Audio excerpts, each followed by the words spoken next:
Hello, you wonderful people, and welcome to another episode of Not Too Comic Book. This being a show where I talk about TV shows that are adaptations of comic books. For today's episode, I'm going to talk about Superman and Lois, Season 4, Episode 8. Great episode. A lot of really interesting things went down in this episode, so let's break it down. So we're dealing with the aftermath of, now that Clark is known to the world, and now the family has become famous to the point John and Jordan can't even go to the movies without it turning to a public thing. Like, oh my God, Jordan, he's so hot. They become celebrities.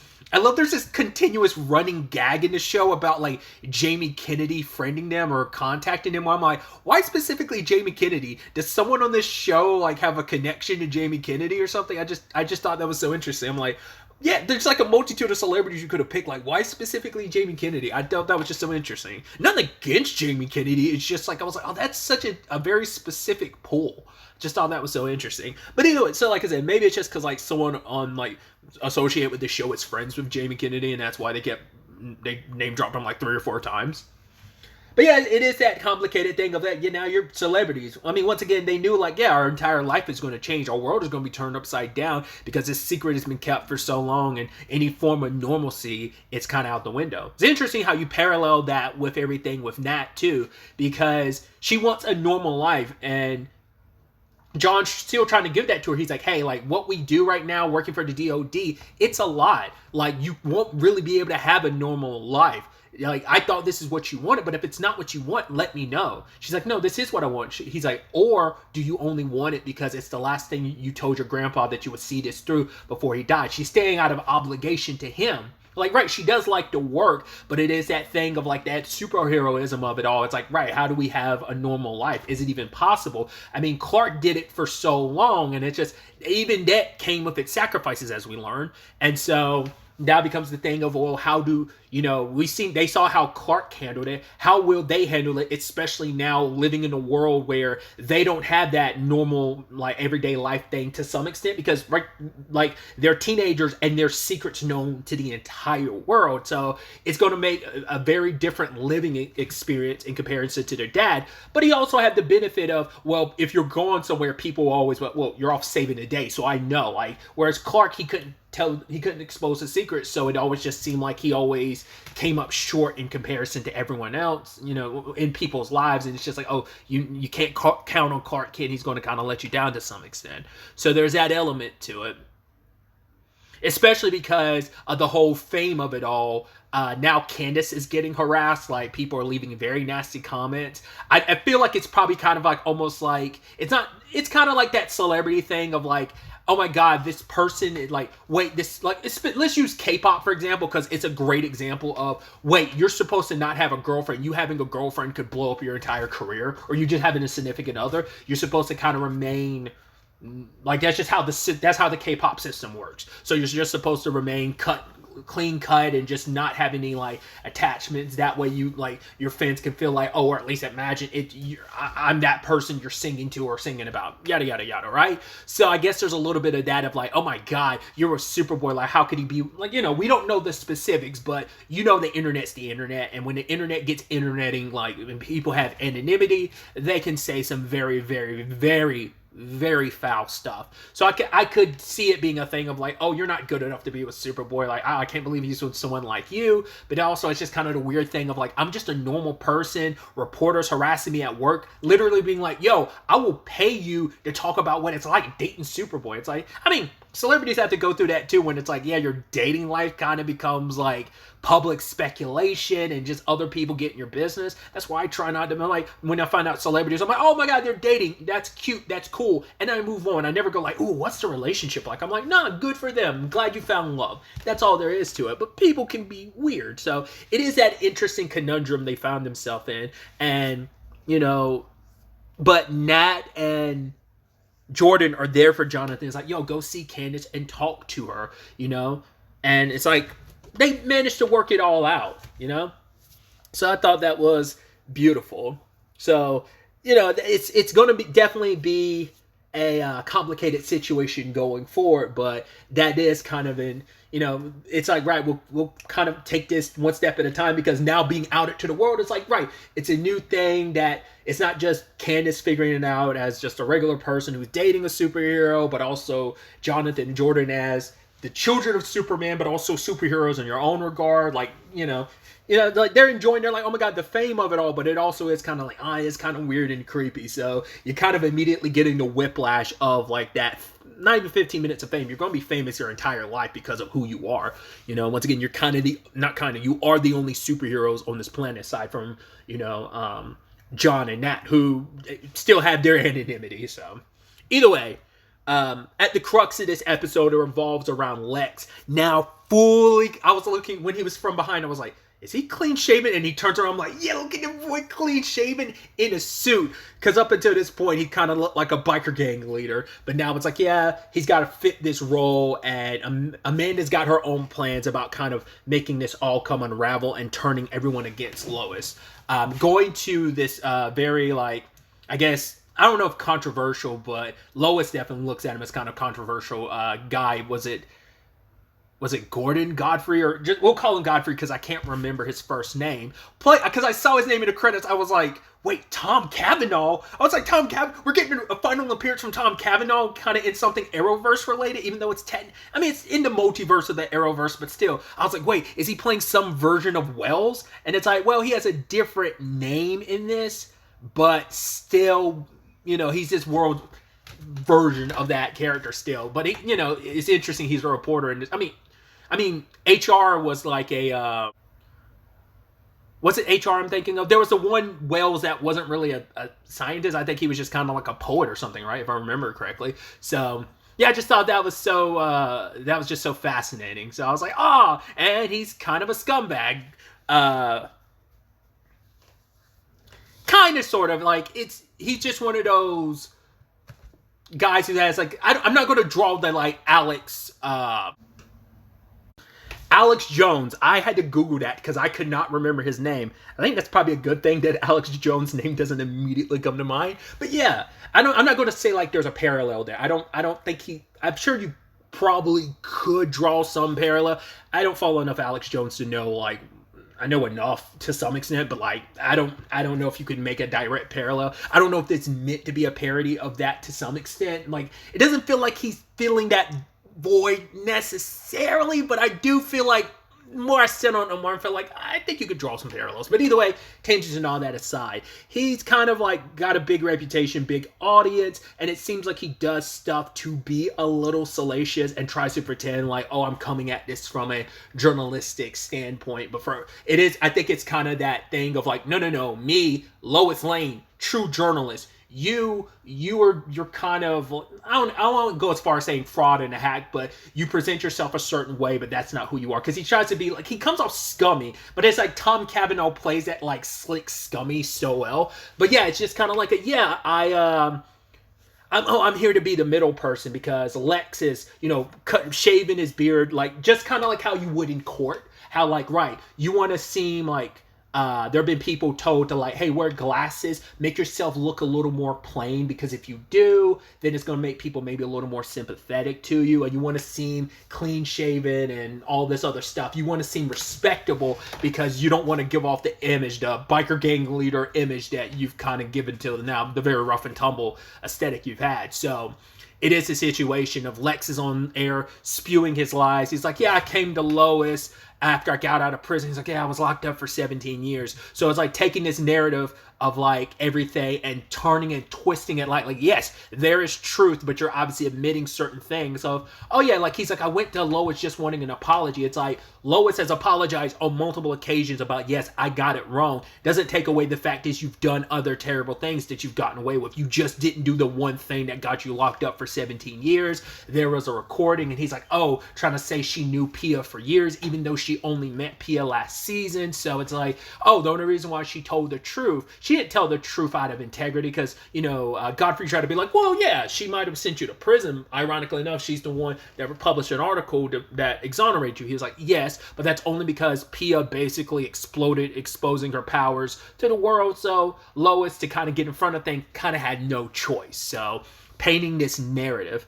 I thought it was a really interesting insight that we got to Lex this episode too, because he is someone that is he almost like an OCD, not OCD moment, maybe a little bit, but it's just like he's looking around, he's seeing people laughing, he sees crumbs, like stuff spilled over, and you could tell it was irking him because he's very meticulous with his place, and it's something Amanda calls him out for, where it's like, he's like, no, this plan isn't going to work. But she's like, it will. You're only upset because it's not your plan, because Lex is he's a control freak. And like for him, he felt like everything was spiraling out of control because it's like all these people are touching his stuff. And it just feels like there's too many variables, but you're not 100% sold on it because it's not your plan. It's, like I said, the point that Amanda was making. So.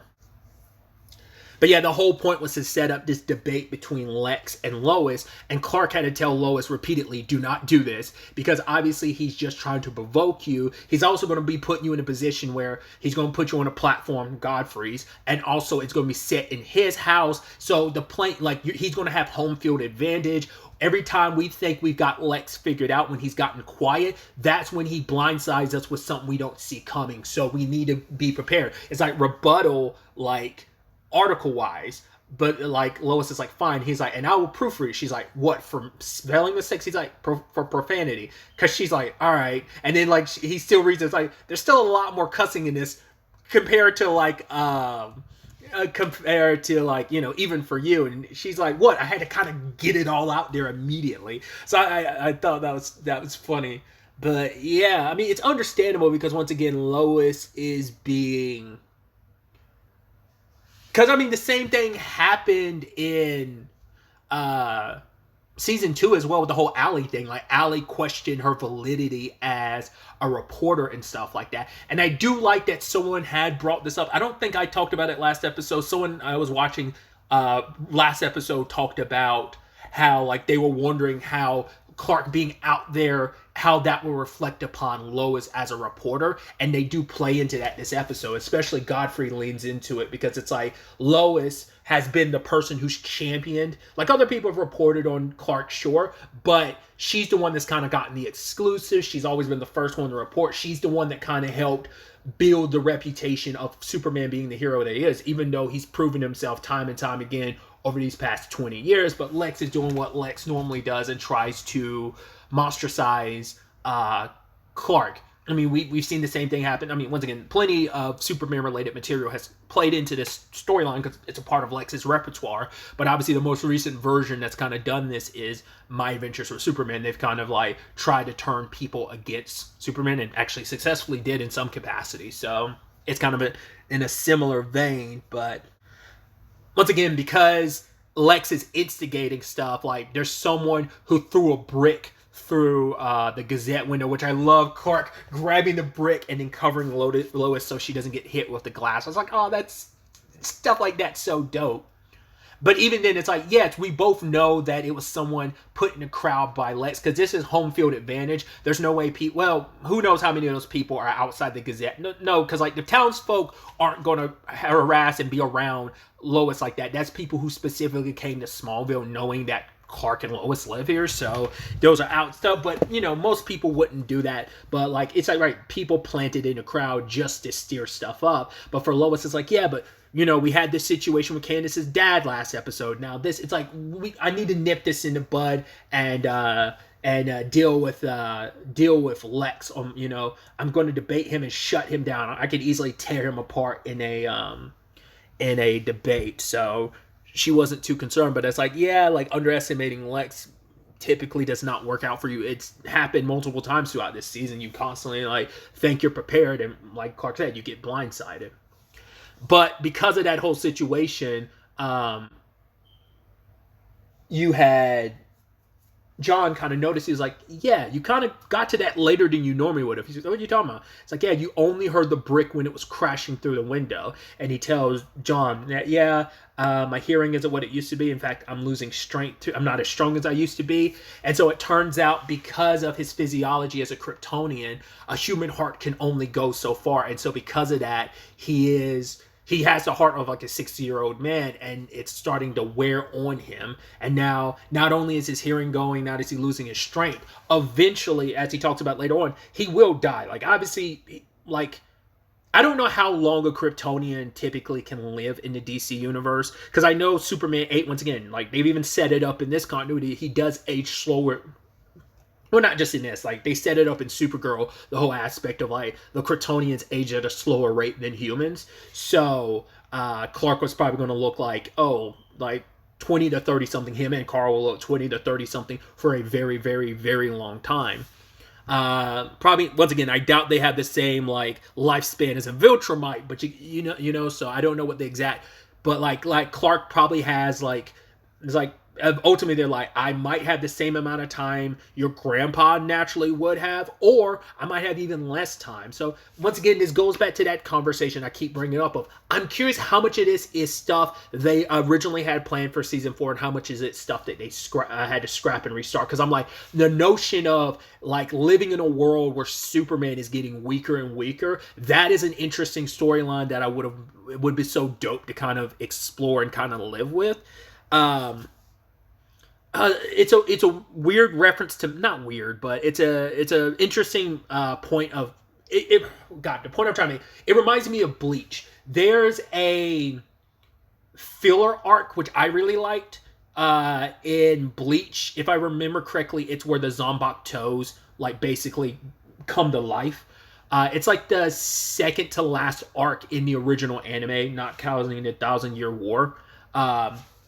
But either way, it happens post, spoilers, the Aizen fight, and Ichigo is slowly losing his Shinigami abilities. And I think that happens pretty quickly in the manga, but there's a whole filler arc that takes place in between in the TV, in the anime, and you see, like, Ichigo struggling the entire season as, like, he can't fully control his powers because they're slipping through his fingers. So, like, an entire season built around Clark losing his powers, like I said, that just depends on whether that was always going to be a plan of, like, they would have done that in, like, a season 5 if they had the opportunity, or did they only set that up in this to be like, this is a world where Superman will eventually die a lot sooner than he naturally would have, and the world will be out without Superman eventually, because, you know, John and Jordan are going to be filling that void. I mean, because there are two of them, they can make up for the fact is that neither one of them was naturally as strong as their father, but there being two of them, they can kind of compensate for that. So I think that would be something really, really interesting to explore, but sadly we won't be able to. But I mean, I'm sure we're going to explore that even more in the next 2 episodes. Like, that's probably going to become more and more apparent and more of an issue in these next 2 episodes. So, because I'd wondered that too. I think I'd brought that out in the earlier parts of the season, being like, I'm curious if Clark's situation is reversible or is permanent. It's like, not only is it permanent, it is going to get worse as more and more time goes by. It's like, right, maybe it won't be this month. Maybe it might not even be, it might be 10 years from now, but eventually, not only will you eventually die, but even before then, you will lose your powers and you'll no longer be Superman. And he's talked about it, like, right, wanting to have previously wanted to be a normal human, and now it's like, yeah, now you're kind of on that verge of it when the world needs Superman. Like, the world's never going to not need Superman. And when you've lived your entire life, you know, not being Superman, but having these powers since you were 4 years old, it's been a part of you. And, like, how do you come to terms with not having that part of yourself anymore, being a little lost? Just kind of an interesting thing that, like, kind of exploring that is a great Superman story. And I'm sure there are, once again, Superman's been around for 80 plus years.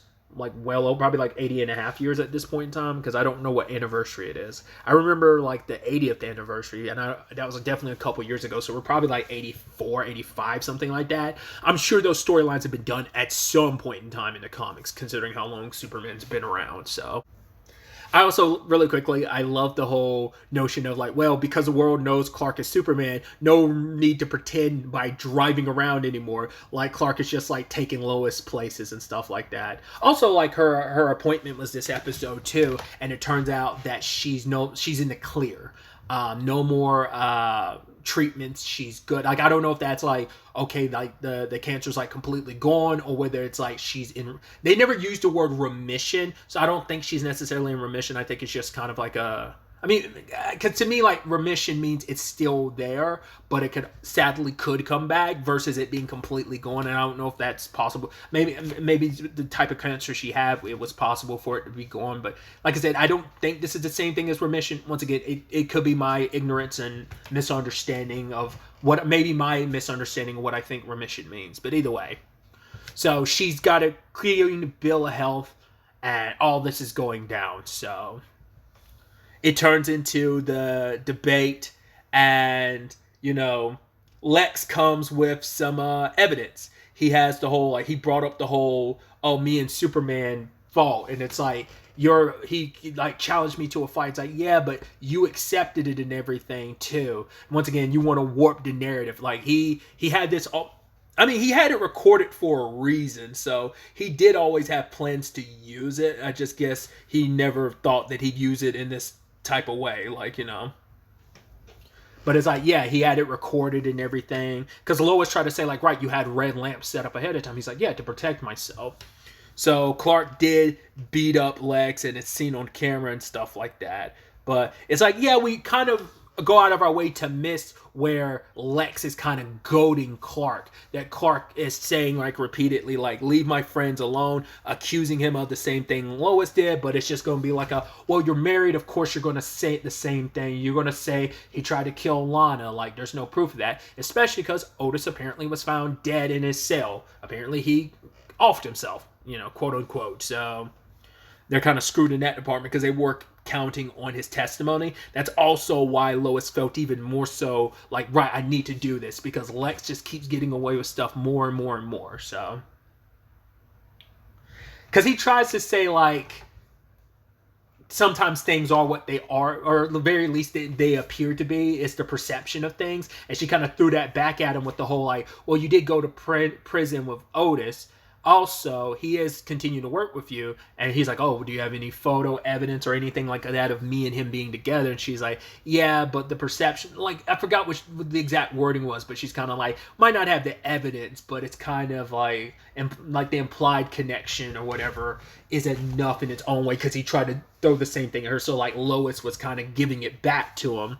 But it's like, oh, you have evidence? Cool. How about I get Elizabeth on the phone? You had the daughter that wanted to be a part of your life, but you pushed her away because you were so hell-bent on going after me. And Amanda nor Lex saw that coming. So Amanda was like, right, we got to do this now. Do it now, Milton. And so Milton ended up hacking, because I was looking, I was like, don't I recognize that actor? I believe that's the actor from Riverdale. He was Colonel Jr., like the medical examiner in Riverdale. Interestingly enough, I looked it up. Just apparently, if it seems like it's the same character. There's a character in the comics called Milton Fine. He's a alias for Brainiac. Now, I did not look deep into it, so I don't know how that works. Like, I don't think he's not going to be Brainiac, but maybe he's going to be like a version of Brainiac. Kind of like I said, I don't remember. I don't know if I talked about this during season 2. That I think I learned this after season 2. I don't think I talked about it in season 3 of this either. But Allie from season 2, the cult leader, she was basically a version of the character Parasite. Like, obviously, you know, Parasite typically, especially more recent live action version, or more recent versions have kind of gone the more monstrous route with how he looks. Like, he looked very monstrous, parasitically, obviously being Parasite and stuff. In Supergirl, because I don't think I recognized he was supposed to be Parasite at that time, but also most recently was in My Adventures with Superman. That character is basically kind of like a kaiju-esque Evangelion character design that has kind of got going on, right? So you get, but my point was, like, she played a version of Parasite, not typically looking like most versions of the character, right? So he's kind of like a regular human, not less something would have happened to turn him into Brainiac. Because Brainiac, typically, I mean, depends on the version in the comics, but typically he's an alien. Sometimes he's like a supercomputer that was on Krypton. Like, that version exists in My Adventures with Superman. It's like you are a super intelligent AI, whereas other stuff is like you're a super intelligent alien. So it just depends on the version. So I think they were just, but I think they took, like, I don't know if they ever had any plans to make him full-blown Brainiac. It's interesting because later on, Natalie and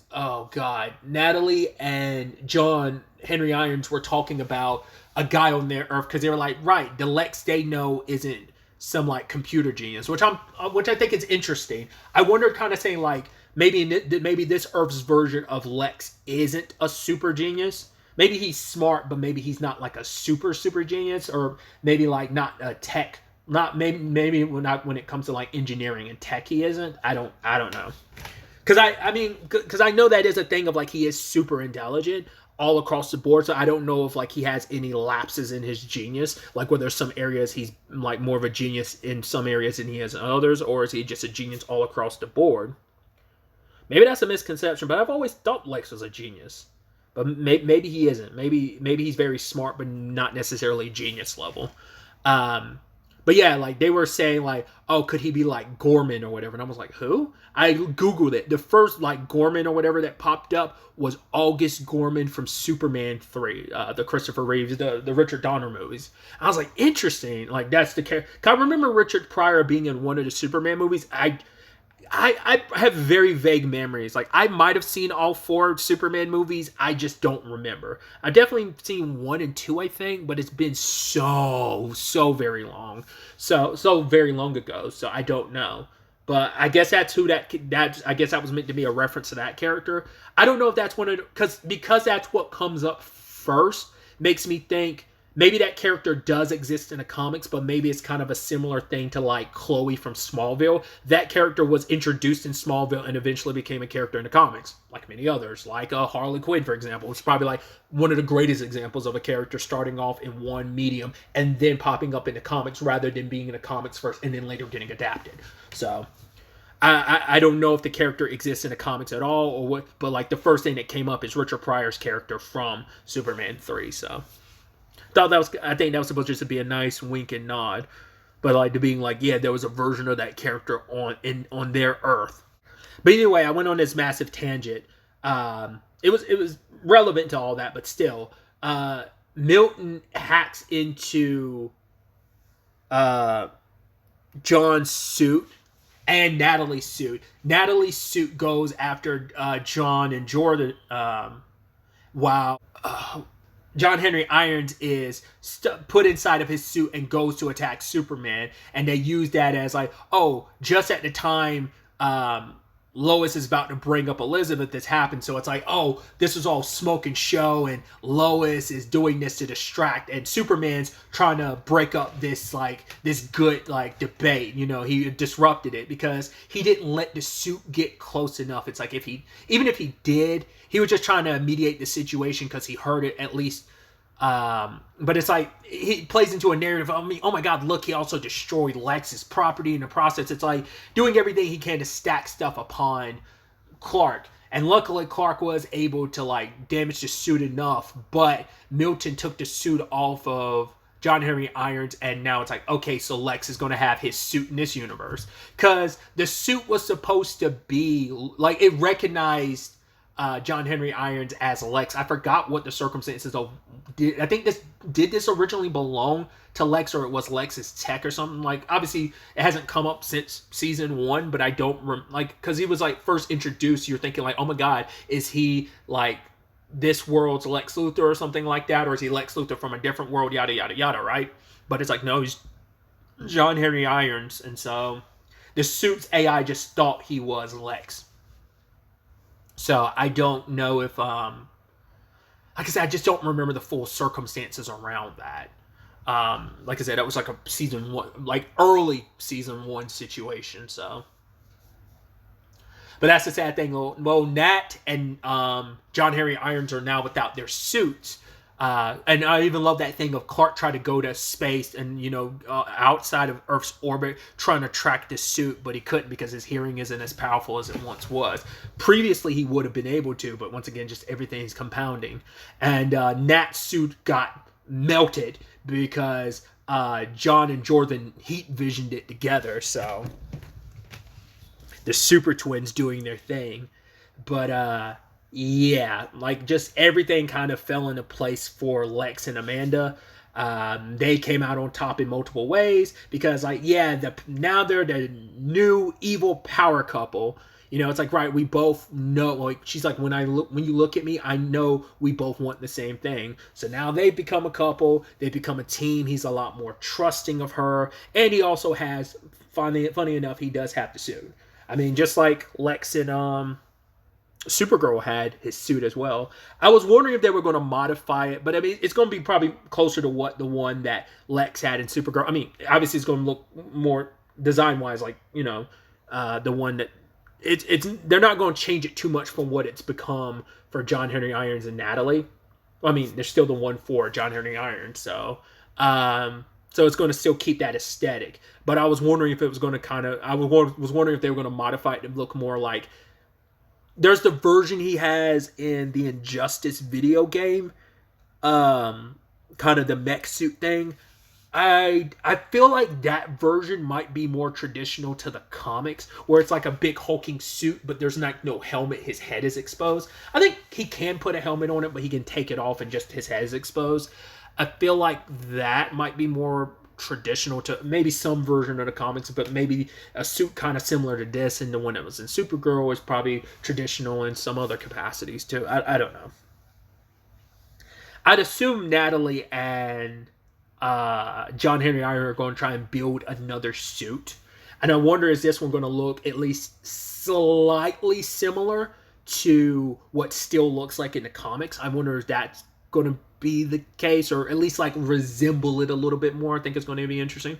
Which is funny, I would bring that up considering like John Henry Irons. I don't think I've talked about that post like they said, all this season, because he's in season 2 of My Adventures of Superman, kind of having a more hulking-ish suit. It's not like designed like this. It's very much like what I was saying Lex's suit looked like in Injustice. It's kind of like that, but obviously a silver version of it in My Adventures of Superman. So I wonder if he's going to have something, like I said, just something more silverish, and that will be more closer to, at least some aesthetics, closer to what still looks like in the comics, is my whole point for bringing that up. But yeah, like Clark ends up having to have that sit down with not only his kids, but also Lois about what John Henry Irons discovered. And it's like, right, kind of the reality of like, right, you know, you thought you'd have your dad around a lot longer. Once again, like his life is going to be cut shorter, even because Clark is in his 40s. He might have until his 50s or 60s at best. But even then, it's like at any point in time, I could still end up going earlier. It's like, well, we thought we got you back. And that's the thing of, they got their dad back, but it's also like now the clock is ticking. Once again, it seems like this is a permanent situation, but we'll see whether in these last 2 episodes that's something they can reverse or not, or whether, like I said, just in this continuity, this is how it is and this is how it's going to be.